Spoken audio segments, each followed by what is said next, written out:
Huwag kayong mapagod sa kakapray.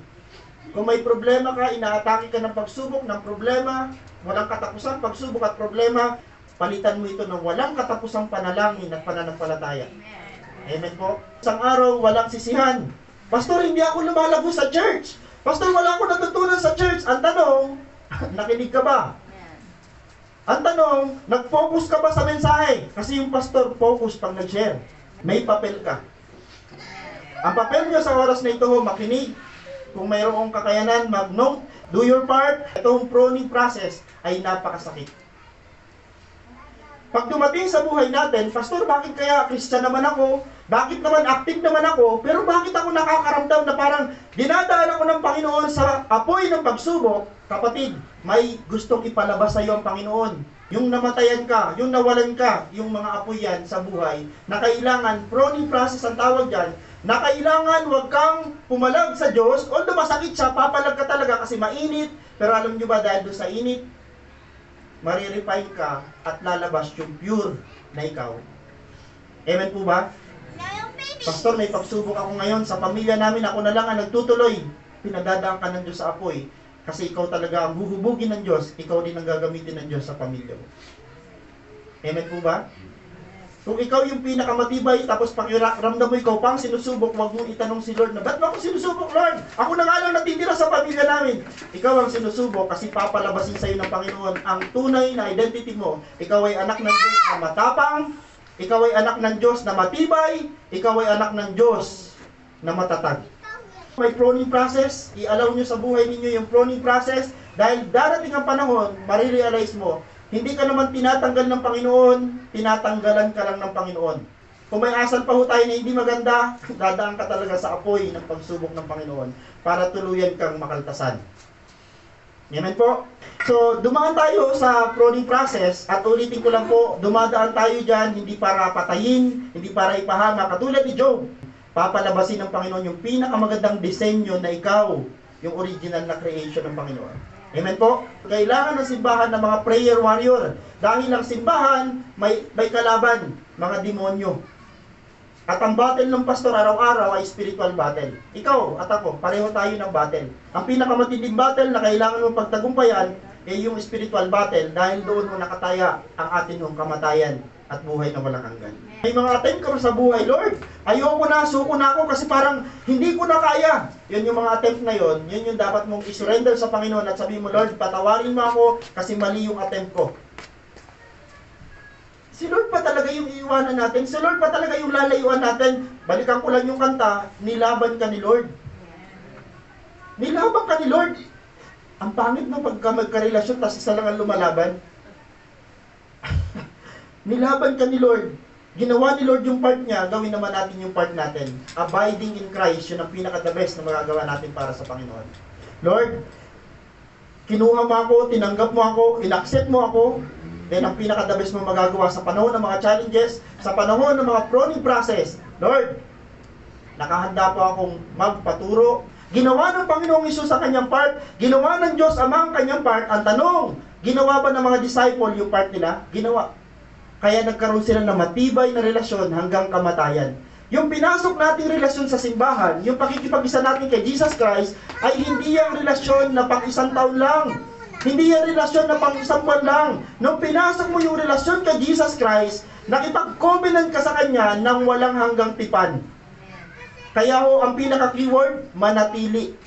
Ang sino mang manatiling tapat hanggang wakas, ay siyang maliligtas. Covenant.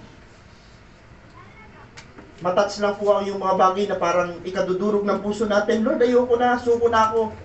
Balik ka sa word na covenant. Mayroon kayong sumpaan ng Panginoon. Mayroon kayong covenant. At ikaw kasi, ang turing sa iyo ng Panginoon ay isang asawa. Sa buhay natin, tandaan niyo po, yung pakikipagrelasyon mo, kailangan hanggang kamatayan. Okay? Lalo kay Jesus Christ, tama? Naalala niyo yung laban ni Jesus Christ dun sa demonyo? Sabi ng demonyo, di ba kaya sabi ko sa inyo, huwag natin subukin ang Panginoon dahil si Satan lang ang laging sumusubok sa Diyos. Tama po ba? Hindi dapat tao. Kasi pag tao sinusubok ang Diyos, din wala na tayong pinagkaiba sa Diablo. Na yun ang talagang gumagawa. Siya yung original na ganon. Gusto mong ngayong taong ito mamunga? Gusto mo ngayong taong ito lumago at mas maraming maging bunga? Sabi ng Panginoon, manatili ka sa akin. Amen.